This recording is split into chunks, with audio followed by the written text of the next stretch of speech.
let's go to Brussels and meet the Deputy Director of DG ECFIN, Mr. Declan Costello. Actually, he is a senior official deeply involved in both crises that the Minister, Mrs. Kyllakakis, referred to. The perspective of the EU is of great interest here. Mr. Costello, thank you for being with us. Thank you, John, for inviting me to speak, and it's an honor to be on such a distinguished panel. I guess the first point to make is just once again to underline the significance of the opportunity of the Recovery Resilience Facility for Greece. The grants alone will be worth 16.5 billion euros, which is around somewhere between 8 and 9 percentage points of GDP. And really that is for the first time, there are serious funds of macroeconomic significance which are going to be available to address what has been a very, very huge investment gap. Compared, investment levels in Greece, both public and private, are about 7 percentage points of GDP below where we would normally expect them to be. So below where they were before the global financial crisis, and that's a serious gap. Now, if you take the grants alone, that amount could be transfers of somewhere around 2 percentage points of GDP for the next couple of years, and that compares to the current level of public investment in Greece of only 2.5 percentage points of GDP. So these are very, very significant funds and a very, very significant opportunity to close that investment gap. Now, in terms of the discussions with the Greek authorities on their recovery plan, things have got off to, I think, what's a very good start.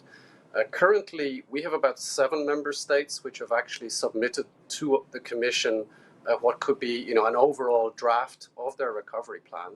There are 5 other countries which have submitted maybe an outline of their plan with some individual components. But Greece is in the first group of countries that has actually, submitted to the Commission a well-formulated draft plan.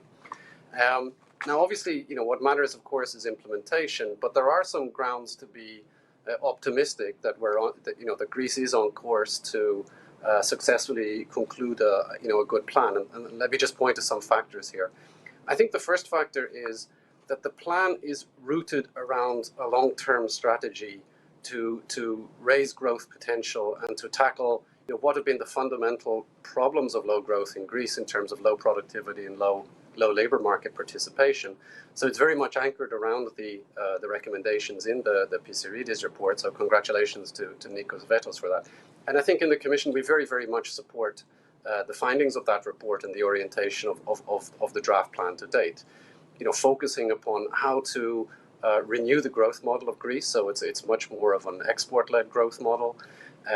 Focusing on how does one scale up the size of companies in Greece, and also that the plan should be rooted in efforts not only to promote public investment but also to crowd in private investment, which the alternate minister just mentioned. So I think it's a very positive feature that it's rooted around a long-term growth strategy. It's also positive that when we're discussing some of the individual components of the plan, it also is, it is not just a collection of ideas for investment that are bundled together quite quickly. There has been a serious effort in some key areas to ensure that it's rooted around, a genuine plan and strategy. And I'm referring here in particular to the digital transformation plan, which the Greek government is working on. I mean, Greece is very, very far behind the curve. When one looks at the digital economy and society index, it performs very low in terms of rank, in terms of connectivity, in terms of digital skills, the digitization of the public sector. So it's good to see that the efforts to come forward with reforms and investments are really rooted around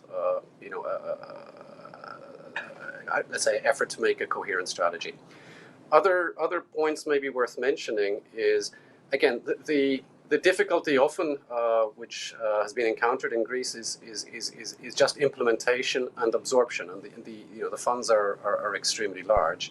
Now, what we have seen in Greece in terms of an effort has been made to put in place an organizational structure that can actually tackle these implementation challenges.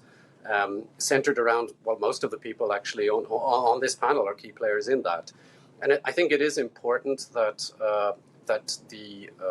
these recovery resilience plans are managed and have the top political priority, that structures are put in place that can speed up implementation, obviously taking the necessary time to ensure planning is good. But I think what we see in Greece in terms of the governance structure centered around the Office of the Prime Minister, it's also what we have observed in those member states which have actually managed already to come forward with the most advanced plans. Maybe one could talk a lot about the details of this, but maybe one point also to stress is, again, that we do attach a lot of importance to efforts to, again, not only ensure that there's increased levels of public investment in key areas surrounding particularly the green and digital transitions, but also that there are efforts to remove bottlenecks to private investment, and also to use the financial instruments which are available to crowd in private investment. And there's one important agreement which was reached recently in Brussels in the past few days was on the InvestEU facility. That's the successor to the Juncker plan, and that I think also provides an additional opportunity for Greece, as I say, to crowd in private investment and close that investment gap. Thank you, John.